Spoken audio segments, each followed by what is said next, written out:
Have you ever wondered what secrets a nanny might hide from her wealthy employer? Millionaire follows her black nanny after work, and what she finds changes everything. Do you really think I don't know what you've been doing? Victoria Ashford's voice echoed through the marble hall of the mansion, laden with an arrogance that only decades of privilege can build. Running out every day at 5, refusing a ride, lying about where you're going, Leticia stood motionless in the doorway, her hand still clutching the key she had just used. At 32, she had learned that calm was her best weapon against people like Victoria. She didn't turn around. She didn't show any sign of haste. She just took a deep breath and smiled, a smile that held enough secrets to bring down empires. "May I ask what you're talking about?" she asked, her voice soft as velvet, but firm as steel. What could Leticia be hiding that would shake the Ashford family to its core? Victoria descended the marble stairs like a queen descending to her throne of judgment.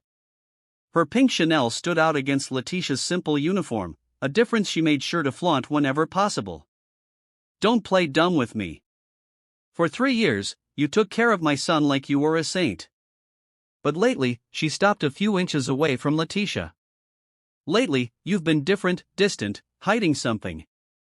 What Victoria didn't know was that Leticia had spent the last 6 months documenting every racist conversation, every despicable comment, every subtle humiliation that this family considered normal. The small recorder in her pocket had captured things that would make even the Ashfords' closest friends recoil in shock. "Perhaps you're imagining things," Leticia replied, adjusting the strap of her purse with a calmness that made Victoria frown. "I always leave at the same time, always for the same reason." "What reason?" Victoria crossed her arms, a gesture that her diamond jewelry transformed into a display of power.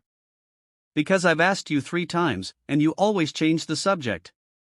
Leticia finally turned, and her eyes met Victoria's with an intensity that made her involuntarily step back. "Do you really want to know?" There was something in her tone, a silent promise that some doors once opened could never be closed. Victoria hesitated for a fraction of a second, but her pride spoke louder. "I demand to know. This is my house, my son, and I have a right to know where my employee goes every afternoon." "Employee." Leticia repeated the word slowly, as if savoring its bitter taste. "All right, Victoria." The use of her first name without ma'am made the millionaire's eyes widen. "If you're so curious, why don't you follow me tomorrow? I'm sure you'll find out exactly what you need to know." The challenge hung in the air like a time bomb. Victoria felt something cold run down her spine. It wasn't fear, she tried to convince herself. It was just surprise. Leticia had never spoken to her like that before. She had never shown anything but respectful submission. "Maybe I will," Victoria murmured, but her voice lost some of its previous strength. Leticia smiled again, this time a smile that promised revelations. "Great. See you tomorrow then," and she walked out the door, leaving Victoria alone in the marble hall with the unsettling feeling that she had just accepted a game whose rules she did not know. Outside, Leticia got on her bike and rode off into the sunset. Carrying with her 3 years of silent humiliation and a plan that was about to turn the Ashfords' privileged life into rubble. What Victoria would discover the next day would change not only her perspective on her nanny, but on herself and the price some people pay for underestimating those they shouldn't. If you're enjoying this story of twists and justice, don't forget to subscribe to the Black Voices channel, because what Leticia was hiding will make you rethink everything about jumping to conclusions and who really holds the power when the truth comes out. The next day, Victoria woke up with a strange feeling in her stomach. It wasn't fear. People like her weren't afraid of maids. It was more of a deep irritation at being challenged by someone she considered completely under her control. At 4:45 p.m., she was already sitting in the black Mercedes-Benz 2 blocks from the house, waiting. When Leticia left promptly at 5 o'clock, she got on her bike and started pedaling. Victoria following at a safe distance. "Where the hell does this woman go every day?" she muttered to herself, watching Leticia pedal determinedly through the suburban streets. The drive took 40 minutes until they reached a neighborhood that Victoria recognized only from news reports, a place she would never willingly set foot in. Leticia stopped in front of a small office with a discreet sign. Community Legal Aid Center. Victoria frowned. Legal aid? Why would a nanny need a lawyer? Through the window, she watched Leticia being warmly greeted by a black man in a simple suit who hugged her as if they were old friends. They sat down at a table covered with papers, and Victoria saw Leticia hand him something. It looked like a small electronic device. Interesting, Victoria whispered, taking discreet photos with her cell phone. Her fingers flew across the screen as she sent a message to her best friend. Catherine found out where my babysitter goes after work. Cheap law office in the ghetto. Probably planning some ridiculous lawsuit. These people always think they deserve more than they're worth. Catherine's reply came quickly. Be careful, Vic, fire her before she causes trouble. You know how vindictive these people are when they feel wronged. Victoria smiled dismissively. Leticia had worked in her home for 3 years, caring for little James with seemingly genuine devotion. But now it all made sense. She was probably gathering evidence for some fictitious employment lawsuit, inventing discrimination where none existed. People like her always try to turn kindness into exploitation, Victoria typed back. I gave her a job, a home, food, and now she wants more. Typical. As she waited outside, Victoria remembered conversations she had had with Leticia over the years. Little moments that had seemed insignificant at the time, but now took on new meaning in light of her growing paranoia. There was the time James had asked why Leticia couldn't use the pool during the sweltering summer. Because she's working, dear, Victoria had replied. And people who work for us have different rules. Leticia had heard everything, but she hadn't said anything. She had just lowered her eyes and continued tidying up the toys. Or when Victoria had found Leticia eating in the maid's room instead of the main kitchen. I prefer to eat here, Miss Victoria, she had explained. But Victoria knew the truth. She had made it clear from day one that certain areas of the house were reserved for the family. And those casual comments during dinner with friends when they talked openly about the problem with servants these days, while Leticia poured wine in the next room. They don't know their place anymore. Victoria used to say, you give them an inch and they take a mile. An hour later, Leticia left the office carrying a manila folder. Victoria followed her back, her mind buzzing with conspiracy theories. When they got home, she waited a few minutes before going in, pretending she had just arrived from the spa. Leticia, she called as soon as she heard the nanny in the kitchen. We need to talk. Leticia appeared at the door, the same calm smile as always, but Victoria could swear there was something different in her eyes, a confidence that hadn't been there before. Where did you go today? Victoria asked directly, crossing her arms. The same place I always go, Mrs. Victoria. And that is exactly where, may I ask? Leticia tilted her head slightly. Didn't you follow me and find out? The question caught Victoria off guard. How did Leticia know she had been followed? She was sure she had kept her distance. I don't know what you're talking about, Victoria lied. But her voice sounded less firm than she intended. Of course not, Leticia replied. And for the first time in 3 years, Victoria detected a slightly ironic tone in her voice. But since you're so curious, maybe tomorrow you'll want to ask the right question. What question would that be? Leticia smiled. Not her usual submissive smile, but something that carried promise. The question isn't where I'm going, Miss Victoria. The question is what I'm taking with me when I go. Victoria felt a chill run down her spine. There was something in the way Leticia said it, a quiet certainty that suggested knowledge. Knowledge about things Victoria would rather keep hidden.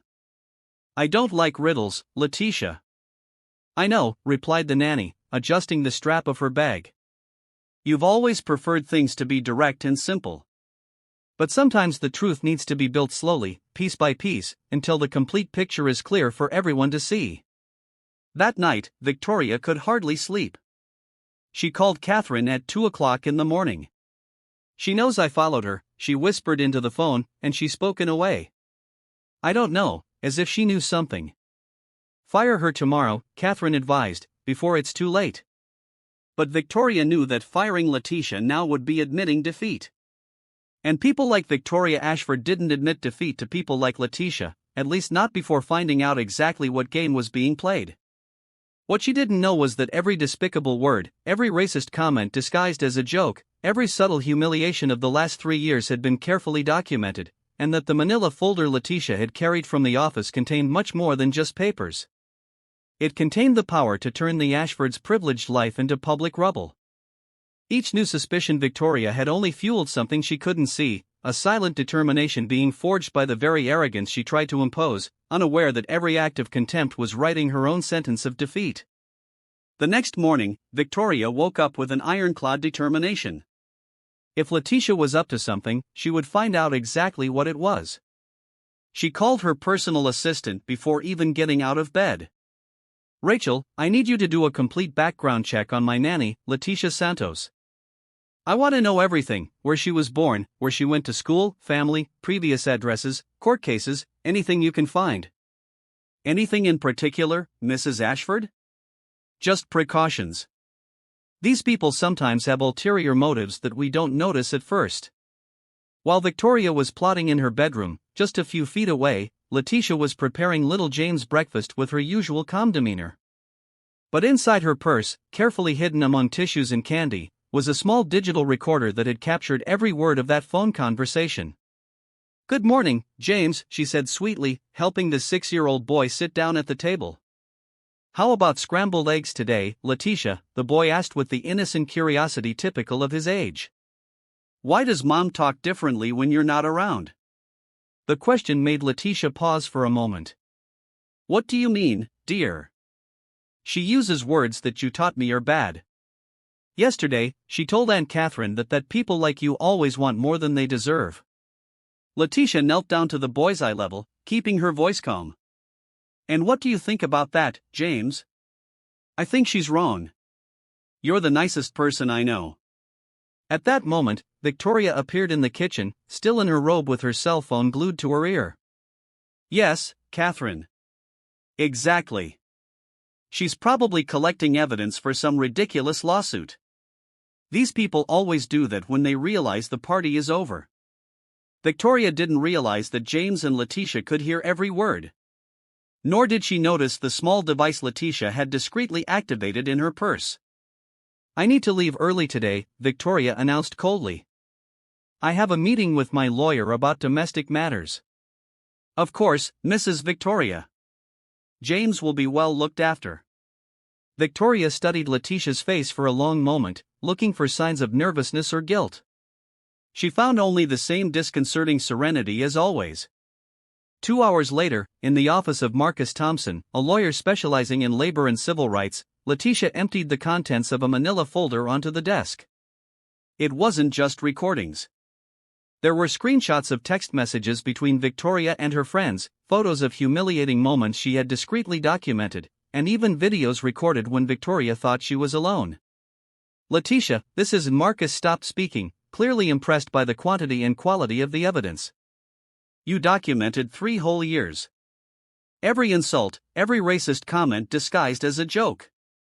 Every moment she treated me like I was less than human," Leticia replied, her voice firm but heavy with contained pain. "And it wasn't just me, Marcus. She does this to everyone she considers inferior. Employees, delivery people, anyone who isn't part of her social circle." Marcus picked up one of the most recent recordings. "This one from this morning's phone call. She literally refers to you as those people and suggests that you're plotting something against her. The ironic thing," Leticia smiled bitterly, "is that I am plotting something. It's just not what she thinks. What about her real background? When does she plan to reveal it?" Leticia took a deep breath. For 3 years, she had hidden the fact that she had 2 university degrees, one in psychology and one in law, as well as a master's degree in social policy. She had taken a job as a nanny, not out of desperate financial need, but as part of academic research on domestic racism in high-income families. "Not yet. First, I want her to dig her own grave a little deeper." Across town, Victoria was sitting in the office of her private attorney, David Sterling, a 60-year-old man who represented exclusively families of the social elite. "I need to fire my nanny without giving her grounds for a labor lawsuit," Victoria explained. "I suspect she's gathering information for some kind of false legal action." Based on what? Sterling asked, taking notes. Suspicious behavior, visits to cheap law offices, a change in attitude. Also, Victoria hesitated. I may have made some comments that could be misinterpreted. What kind of comments? Nothing major. Just observations about cultural differences, things that any reasonable person would understand as casual remarks, but you know how sensitive these people are about everything. Sterling watched her carefully. Victoria, I need you to be more specific. If there's any possibility of discrimination. It wasn't discrimination. Victoria interrupted, irritated.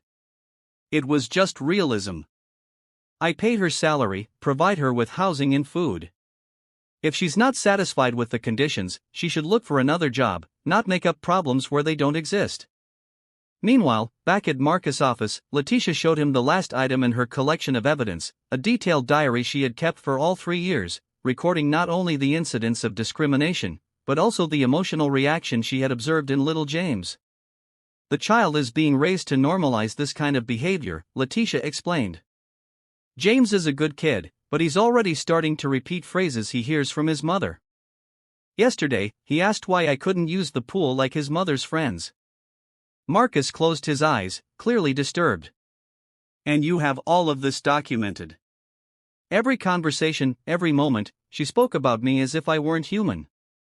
Every time she made a point of reminding me of my place in that house, Leticia. With this material, we can do much more than just a simple labor lawsuit. This documents a systematic pattern of racial discrimination. We can make this public. Expose not only Victoria but her entire social network. Leticia nodded slowly. That's exactly what I want. I want her to face the consequences of every cruel word, every look of contempt, every moment she thought her wealth protected her from the consequences of her actions. That afternoon, when Leticia returned to the Ashford mansion, she found Victoria waiting in the living room with a tense expression. We need to talk, Victoria said, gesturing for Leticia to sit on the smaller sofa, never on the main one where only the family sat. It's about my visit to the law office, isn't it? Leticia asked directly, surprising Victoria. How did you? Because you're not as discreet as you think you are. The black Mercedes 2 blocks away was pretty obvious. Victoria felt the blood rush to her face.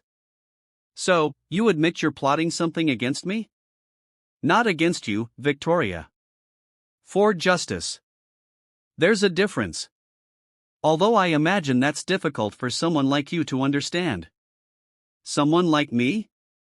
Victoria stood up indignant. And what exactly does that mean? Leticia smiled. Not the submissive smile Victoria was used to seeing, but something that carried years of patience turned into determination. It means someone who has never had to face the consequences of her words and actions. Someone who confuses privilege with superiority. How dare you speak to me that way? I employ you. I pay your salary. And I take care of your son with love and dedication. Despite every veiled insult, every racist comment disguised as a casual observation. Every moment you made me feel less than human. Victoria went pale. I never what? Never told your friends that people like me always want more than they deserve. Never commented that you should hire someone more suitable to take care of James. Never suggested that I should be grateful to work in such a refined home. Every word Leticia said hit Victoria like a slap in the face. She had said exactly those things, but had always thought that Leticia didn't hear or understand the implications. You were spying on me. I was protecting myself and documenting every moment you showed who you really are behind that facade of education and sophistication. Victoria felt the floor collapse beneath her feet. What do you want? Money? I'll double your salary. Triple it if necessary. Leticia slowly got up, picked up her purse, and walked toward the door. What I want, Victoria, cannot be bought. I want justice. And tomorrow, you'll find out exactly what that means. When the door closed behind Leticia, Victoria remained alone in the room for the first time in her privileged life, feeling the bitter taste of true fear. Not the fear of losing money or social status, but the fear of facing the consequences of who she really was. Outside, Leticia got on her bike with a feeling of freedom she hadn't experienced in 3 years. Tomorrow, all the masks would come off, and Victoria would discover that underestimating someone based on the color of their skin was the biggest mistake of her privileged life. As she rode toward Marcus' office to finalize the last details of her revelation, Leticia had no idea that Victoria was already on the phone with David Sterling, desperately planning a way to fire her before it was too late. What neither of them imagined was that Leticia's true identity would turn that silent war into something much bigger than a simple dispute between boss and maid. The next morning, Victoria woke up determined to end the situation before it got out of control. At 8 o'clock, she was already dressed and waiting for Leticia with a letter of resignation in her hands. "Don't even come in," Victoria announced when Leticia arrived at the gate. "Your services are no longer needed. This letter formalizes your immediate dismissal." Leticia accepted the envelope with her usual serene smile. "Are you sure you want to do this today, Victoria?" "Absolutely. And it's Mrs. Ashford to you." Actually, Leticia opened her purse and took out a folder. "I prefer it's just Victoria. Or better yet, defendant number 1. Victoria felt the blood drain from her veins. "What are you talking about?" "I'm talking about Dr. Leticia Santos, Ph.D. in Social Policy from Columbia University, Master of Civil Law from Harvard Law School." Leticia handed her a business card. "Specialist in Racial Discrimination and Labor Rights Violations." Victoria stared at the card as if it were a poisonous snake. "That's impossible. You're just a black nanny, a maid, someone who should be grateful to work in my refined home." Leticia smiled. "For 3 years, I documented every racist word that came out of your mouth, Victoria. Every despicable comment, every humiliation you thought I wouldn't understand. You deceived me. You lied about who you were." "I never lied. I just didn't reveal my academic background. I was conducting research on domestic racism in high-income families for my doctoral thesis." "You were a perfect case study." Victoria tried to regain control. "It doesn't matter who you are. You can't prove anything." Leticia took a small digital recorder out of her bag. "Want to hear your conversation with David Sterling yesterday? The part where you say people like me are too sensitive and that your racist comments were just realism." The device began to play Victoria's voice. "It wasn't discrimination. It was just realism. I pay her salary. Provide her with housing, food." "Stop it!" Victoria screamed, trying to grab the recorder. "Or would you prefer this one?" Leticia played another file. "Your conversation with Catherine about how these people always want more than they deserve." Victoria recoiled, pale. "What do you want?" "Money. I want justice. And at 10 o'clock this morning, a special report will air on Channel 7 News. The Silent Racism of the Elite, an exclusive investigation featuring 3 years of recordings, photographs, and documents showing how millionaire families treat their black employees." "You can't do that." "I already have." Journalist Marcus Johnson, yes, my ally from the chief law firm, spent the night editing the material. Your friends, Catherine, Rebecca, and Samantha are also featured in the report. Turns out I wasn't the only employee they underestimated. Victoria felt her legs go weak. "No one will believe you. They don't have to believe me. They'll hear your own voice." Leticia showed her her phone. "I've already posted some excerpts on Twitter. #Elite Racism is trending. Take a look." Victoria took the phone with trembling hands. The comments were devastating. "Disgusting. How dare this woman talk like that? Boycott all Ashford family businesses.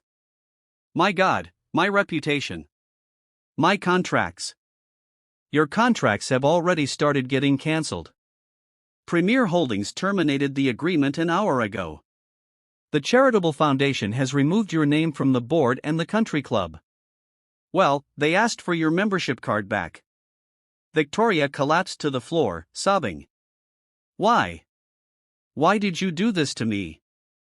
Leticia knelt beside her, her voice firm but not cruel. Because for 3 years you treated me like I was less than human. Because you laughed at my background. You mocked my dignity. And you thought your wealth protected you from the consequences of your words. I never meant to. You never wanted to take responsibility for what you said and did.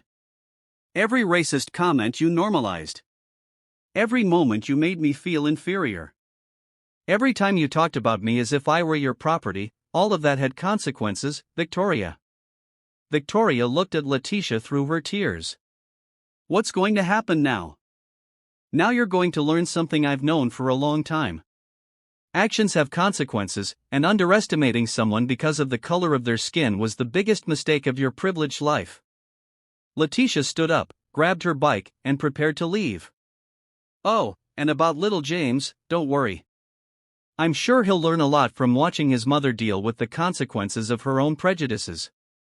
As she rode away, Leticia could hear Victoria's sobs echoing through the mansion. She felt no pleasure in her pain.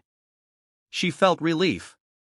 Relief that the truth had finally been exposed, that 3 years of silent humiliation had found her voice.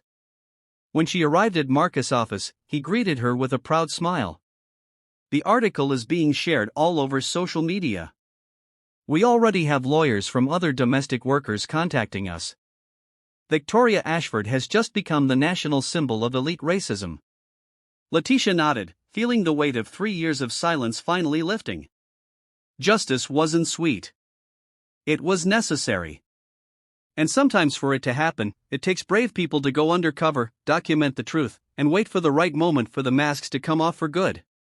6 months after the expose that rocked the American social elite, Leticia Santos sat in her new office in downtown Manhattan. The sign on the door read, Dr. Leticia Santos, Executive Director of the Institute for Social Justice and Labor Rights. The report had sparked a national wave of awareness about domestic racism. Prestigious universities offered her professorships. Publishers wanted to publish her research and civil rights organizations invited her to lead national campaigns. We have over 120 documented cases this week, reported Marcus, now her official legal partner. The hashtag elite racism has become a national movement. Little James, now in the care of his paternal grandmother after Victoria lost temporary custody, visited Leticia regularly. Away from the toxic environment that normalized prejudice, the boy was thriving. Aunt Leticia, he said during a visit, Grandma explained to me that Mommy was sick inside. Will she be okay? Victoria had lost almost everything. The mansion was sold to pay lawyers and fines. Her business contracts evaporated. Her friends from the social elite shunned her, and she now lived in a modest apartment, working as a freelance consultant when she could find clients. But there was an unexpected turn. After months of mandatory therapy and community service, Victoria sought out Leticia with a formal apology and a donation of $50,000. All the money she had managed to scrape together by selling her jewelry. It doesn't erase the past, Victoria, Leticia replied firmly. But it can be the first step toward building a different future for yourself. 2 years later, Victoria was working as a volunteer at a community center, teaching English to immigrants. It was humble, low-paying work, but for the first time, she felt she was contributing to something bigger than her own ego. Leticia's institute had become a national reference. Her research became a best-selling book, and hundreds of cases of domestic discrimination were exposed through her work. You know what makes me most proud?